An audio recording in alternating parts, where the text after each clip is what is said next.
Hello everybody, स्वागत करता हूँ आप सभी का हमारे YouTube channel RUHS entrance exam में। तो दोस्तों, आज की इस वीडियो में बात करेंगे RUHS एंट्रेंस एग्ज़ाम पैरामेडिकल 2020 जो हुआ था उसमें क्वेश्चन पेपर था, उसके सॉल्यूशन की। ठीक है, ये ऐसा सॉल्यूशन में इस वीडियो में ऐसा नहीं होगा कि आप क्वेश्चन बता दिएगा उसका आंसर बता दिया जाएगा। ये एकदम एक्सप्लेनेशन के साथ होगा, ठीक है, ताकि आपको उसका आंसर एकदम समझ में आ सके। ठीक है, तो बेटा आप ज़्यादा से ज़्यादा MCQ निकालिए यार, क्योंकि आपके एंट्रेंस एग्ज़ाम में जितने आप MCQ निकालोगे उतना ही आपके लिए बेटर होगा। ठीक है, तो चलिए शुरू करते हैं। तो आपका पहला क्वेश्चन है, how many grams of NaOH should be added to water to prepare 250 ml solution of 2 molar NaOH।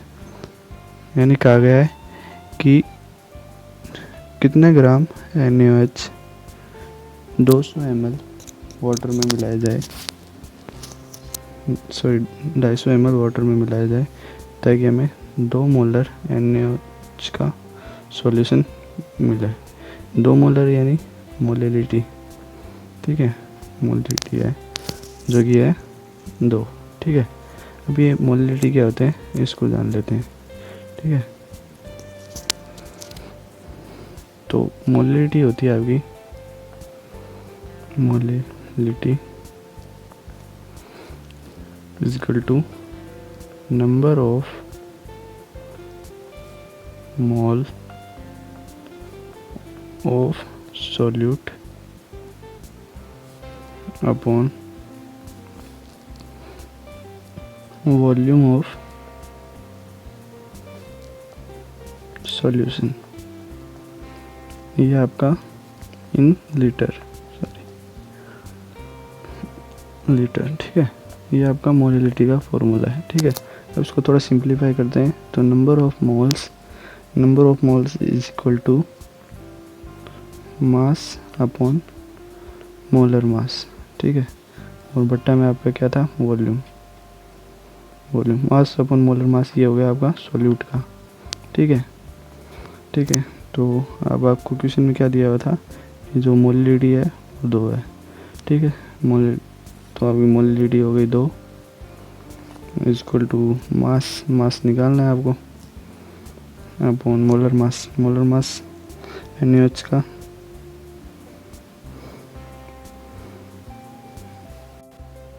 Na का हो गया इसमें आपके 23 एंड ऑक्सीजन का हो गया आपके 1 है तो 60 एंड हाइड्रोजन का हो गया आपके 1।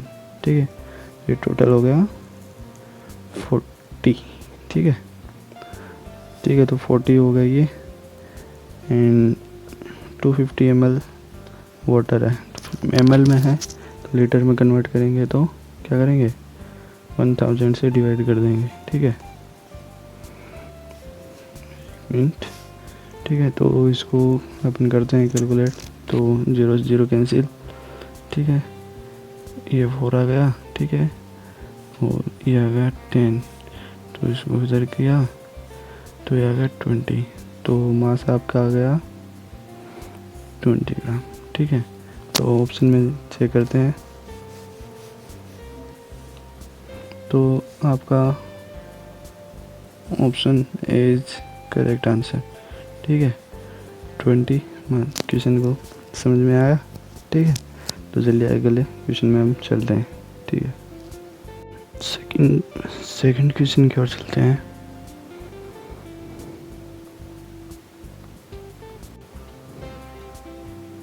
तो देखते हैं सेकंड क्वेश्चन क्या कह रहा है। हाँ, तो सेकंड क्वेश्चन आपका कह रहा है 4 gram of hydrogen react with 20 gram of oxygen to form water, the mass of water form is.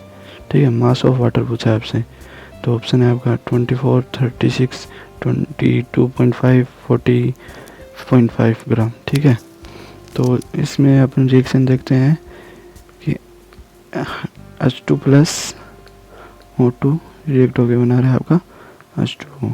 ठीक है, तो इसको बैलेंस करते हैं, हाफ आ जाएगा इधर और यहाँ पे 2 है, तो ठीक है, हाफ आ गया इधर। तो आपको दे रखा है H2O का 4 ग्राम H2O और 20 ग्राम 20 ग्राम आपको दे रखा है ऑक्सीजन, ठीक है। 5 ग्राम H2O एंड 20 ग्राम O2 और 4 ग्राम H2 and 20 gram O2 and H2O का आपसे पूछा है, ठीक है। तो सबसे पहले हमें निकालेंगे इसमें कितने मोल्स हैं। तो नंबर ऑफ मोल्स का फॉर्मूला पीछे हमने बताया था, ठीक है।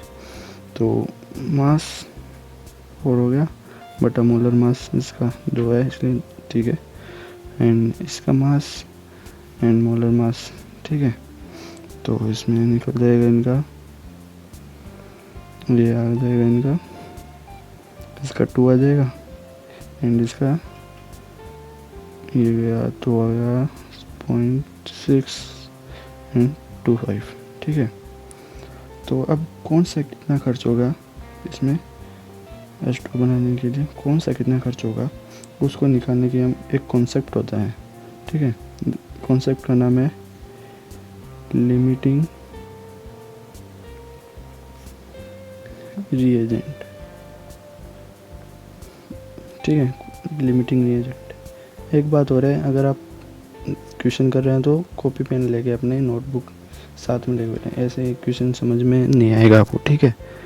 तो इसमें कॉन्सेप्ट में लिखते हैं कि ये लिमिटिंग रिएजेंट क्या होता है, ठीक है। तो इसमें डिसाइड करने पड़ता है कि लिमिटिंग रिएजेंट क्या होता है। तो ये लिमिटिंग रिएजेंट होता है आपका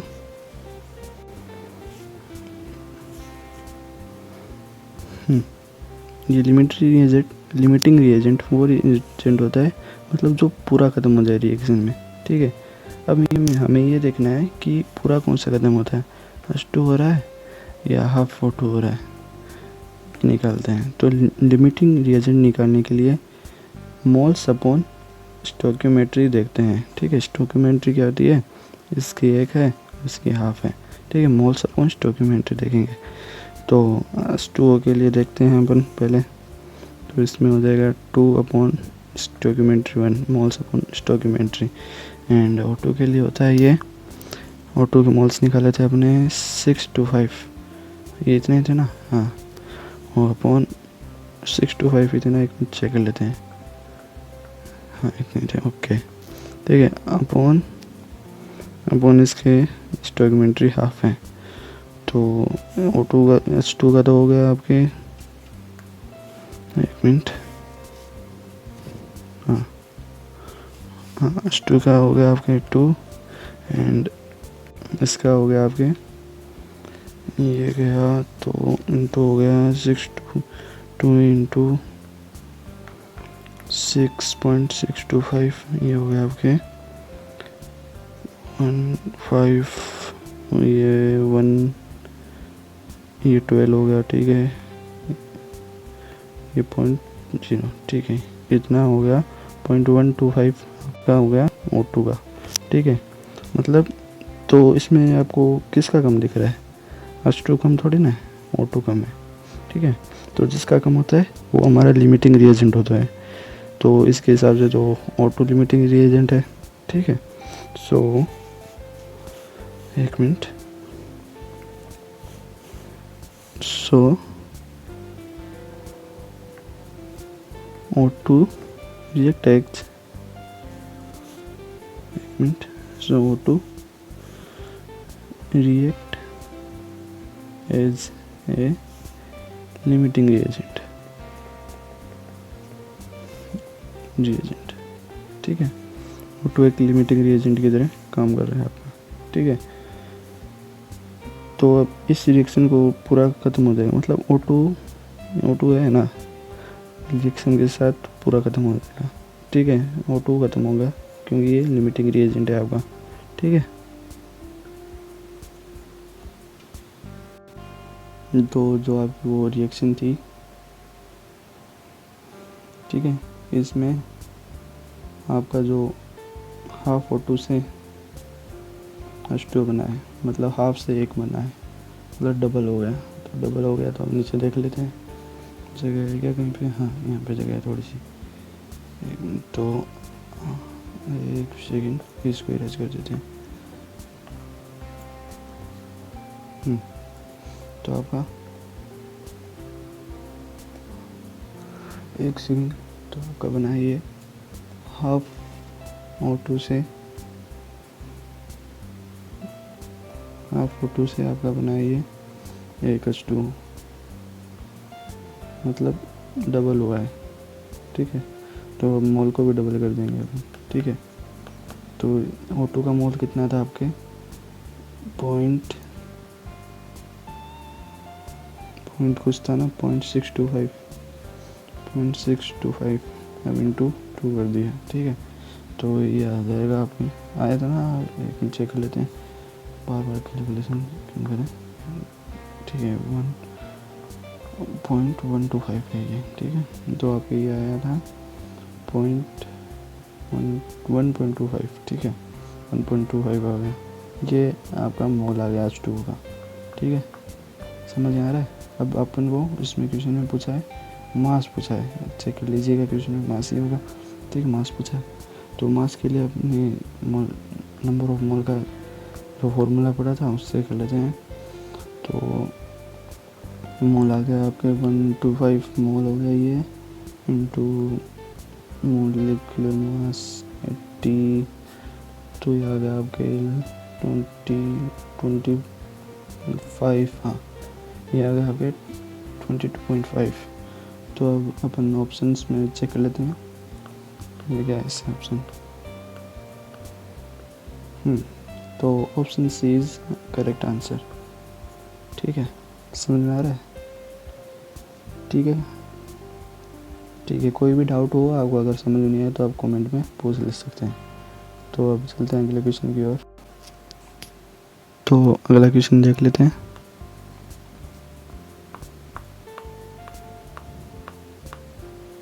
ये रहा अगला क्वेश्चन है आपका थर्ड, कि the set of quantum numbers not applicable to an electron. गौर कीजिएगा, नॉट एप्लीकेबल का है, ठीक है, क्वेश्चन को एकदम गौर कीजिएगा, नॉट एप्लीकेबल। तो इसमें एक बात याद रख लीजिए आप, कि जो L होता है वो N से छोटा होता है, एंड जो M होता है वो -L एंड +L के बीच में होता है, ठीक है, ठीक है। और जो आपका S होता है वो ± हाफ होता है, ठीक है। तो इसमें आपको चेक करना है। तो यहाँ पे आपको N दे रखा है, N1, ठीक है। तो ये नहीं हो सकता क्योंकि L इक्वल नहीं है, ठीक है। तो ये आपका नॉट एप्लीकेबल। तो आंसर आ ही गया आपका पहला, एकदम सिंपल। पर अपन आगे भी चेक कर लेते हैं। तो L है 1 और N 0, मतलब सही है, और L और बीच में, तो ये भी सही है। तो इसके सेम है, ये भी सही है, एंड ये भी छोटा है, तो ये भी सही है। तो आंसर होगा आपका ऑप्शन ए, ठीक है। समझ में आया, कुछ ज़्यादा हार्ड तो है नहीं इसमें, एकदम सरल है, बस इतना ध्यान रखना है कि नॉट एप्लीकेबल पूछा है, ठीक है। चलिए तो अगले क्वेश्चन में चलते हैं। अगला क्वेश्चन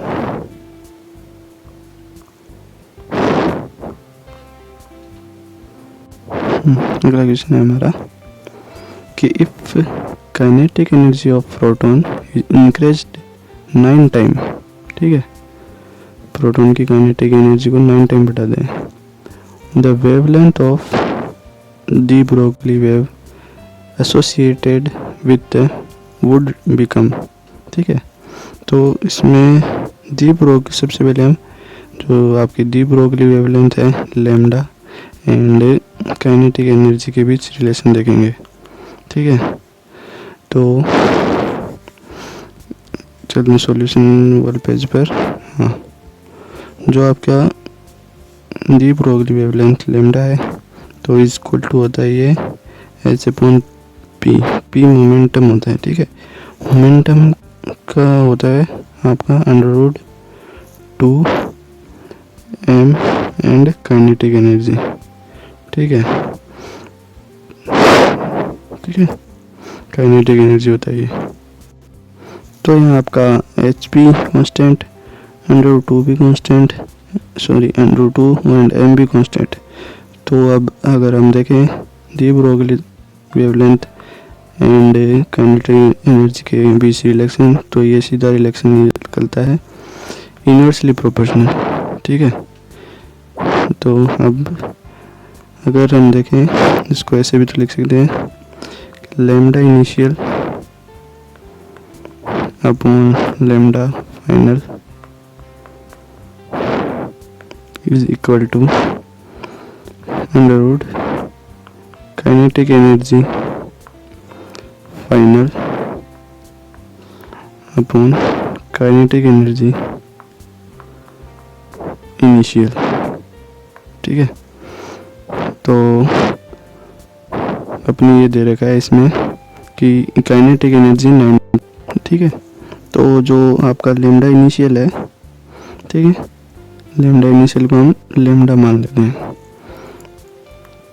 लेमडा इनिशियल को हम लेमडा मान लेते हैं एंड तो अपन को बताना है कि ये काइनेटिक एनर्जी 9 टाइम हो जाएगी तब लेमडा फाइनल क्या होगा, तो अपन को लेमडा 2 बताना है। ठीक है, तो लेमडा 2 बताना है, तो काइनेटिक एनर्जी फाइनल होगी काइनेटिक एनर्जी 1 की 9 टाइम।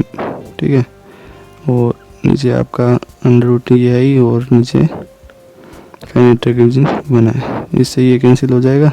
ठीक है, एंड 9 का अंडर रूट होता है आपका 3, तो लैम्डा इक्वल टू लैम्डा 2। ठीक है, सही है, तो ये आपका हो गया जो आपका 3 टाइम हो गया फाइनल का। ठीक है, तो आंसर चेक कर लेते हैं अपन, तो ऑप्शन ए इज करेक्ट। ठीक है, क्लियर है, समझ में आ गया होगा आपको एकदम अच्छे से। ठीक है, कोई भी डाउट हो, समझ में नहीं आया तो आप मुझे कमेंट करके पूछ सकते हैं। ठीक है, तो हम चलते हैं अगले क्वेश्चन की ओर। अगला देख लेते हैं, अगला है आपका 5th क्वेश्चन। क्या कह रहा है ये 5th क्वेश्चन कि which of the following is transaction element. अब ये ट्रांजैक्शन एलिमेंट क्या होता है, transaction element the element with in with the element with incomplete d orbital subshell. Way element जिनका डी ऑर्बिटल सबसेल इनकम्प्लीट होते हैं वे होते हैं ट्रांजैक्शन एलिमेंट। अब हम इनमें चेक कर लेते हैं। ठीक है, सबसे पहले आपका पी, ये कितने नंबर पर आता है आपका 15 नंबर पर आता है। ठीक है, तो इसका इलेक्ट्रॉन कॉन्फ़िगरेशन होगा 1s2 2s2 2p6 3s2 and 3p3 हो गया 6 4 10 और 15। ठीक है, तो इसमें तो भाई डी ऑर्बिटल तो है ही नहीं, तो ये आपका ट्रांजैक्शन एलिमेंट इसका तो होने का चांस ही नहीं है। ठीक है, तो ये होगा ही नहीं। ठीक है, तो और अगला है आपका क्या था अगला इसमें सोडियम। तो सोडियम की बात कर लेते हैं। जो आपका सोडियम है उसका इलेक्ट्रॉन कॉन्फ़िगरेशन होता है 11। तो इसमें हो गया इसका 1s2 2s2 and 2p6 and 3s1। ठीक है, इसमें भी सेम केस डी ऑर्बिटल है ही नहीं, तो ये भी नहीं होगा। ठीक है, अगला क्या है आपका मैग्नीशियम। मैग्नीशियम का मैग्नीशियम आता है 12 नंबर पर, और अगला भी देख लेते हैं साथ में 12वां Fe। ठीक है, मैग्नीशियम Fe और मैग्नीशियम हाँ मैग्नीशियम हो गया 12 नंबर पर। इसका इलेक्ट्रॉन कॉन्फ़िगरेशन हो गया 1s2 2s2 and 2p6 and 3s2, 210 and 212, ठीक है। इसमें भी same case, D orbital absent, तो ये भी नहीं होगा, क्यों है ही नहीं यार ये ऑर्बिटल, ठीक है। तो लास्ट आपका है और चेक कर लेते हैं, यही होगा, समझ में तो आ ही गया होगा। Fe26 देख भी लेते हैं यार ऐसे कैसे से राइट कर दें। 26 तो इसका 26 पे आता है ना ये, एक मिनट, हाँ 26 पर है, तो इसका हो गया 1s2, 2s2, 2p6, 3s2, 3p6, 4s2 and 3d6, 2 4, 2 10, 2 6, 26, okay. तो इसमें डी ऑर्बिटल है, डी ऑर्बिटल फुल्ली फिल होता है 10, ये फुल्ली फिल नहीं है 6 है, तो मतलब ये ट्रांजिशन एलिमेंट है, ठीक है, राइट आंसर, ठीक है। तो आपका राइट आंसर हो गया option D, option D is right answer हो गया आपका, ठीक है। तो इसमें एक और केस होता है, जिसे वो केस और समझ लीजिए आप, जैसे एग्जाम में अगर कॉपर का पूछ लिया आपको, कॉपर का, कॉपर है नहीं है, तो आप इसका पहले इलेक्ट्रॉनिक कॉन्फ़िगरेशन लिखोगे, कॉपर आता है आपका 28, हाँ 29 पर, 29 ये होगा इसका 1s2, 2s2, 2p6 एंड फिर 3s2, 3p6 एंड कॉपर है, तो इसका एक्सेप्शन हो गया ये 4s1 एंड फिर 3d10, 3d10। तो अब इसमें कहते हैं कि इसका तो पूरा है, ये तो नहीं है ट्रांजैक्शन एलिमेंट, तो भाई साहब इसमें इसने इसको दिया है तो पूरा है ना, है तो ये इनकम्प्लीट ही, तो ये ट्रांजैक्शन एलिमेंट है, ठीक है, याद रखना, ठीक है, याद रह जाएगा, ठीक है, ओके। तो अब अगला क्वेश्चन और देख लेते हैं। तो मिलते हैं गाइस अगली वीडियो में और भी क्वेश्चन के साथ, तब तक के लिए टेक केयर।